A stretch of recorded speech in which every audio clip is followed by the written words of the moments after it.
Gusto mong magbawas ng timbang pero di mo alam kung paano. Okay, I got you. Here are 3 dumb steps to help you lose weight. Tinawag kong dumb kasi di mo na kailangang mag-isip. Literal na susundin mo na lang.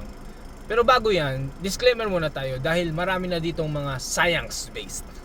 Science. Best pa rin kung marunong ka mag-track ng calories para madali makapag-create ng deficit. Pero kung di mo talaga alam, eto na, okay? Dahil kung hindi mo to gagawin, pwedeng maging katulad ka ng tropa mo na hindi nakikita ang pamato niya kapag umiihi. Number 1, drink more water. Madalas kasi akala mo gutom ka. Yung pala, uhaw ka lang.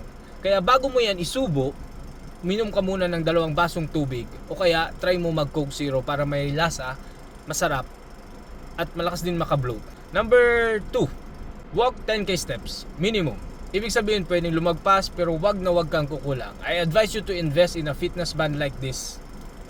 Lalo na kung di mo laging dala ang phone mo to help you track your steps. Number 3, focus on whole foods. Rule of thumb natin, kung may nanay at tatay o galing sa lupa, sa puno o sa dagat, dyan ang kainin mo. Focus ka sa gulay at isda.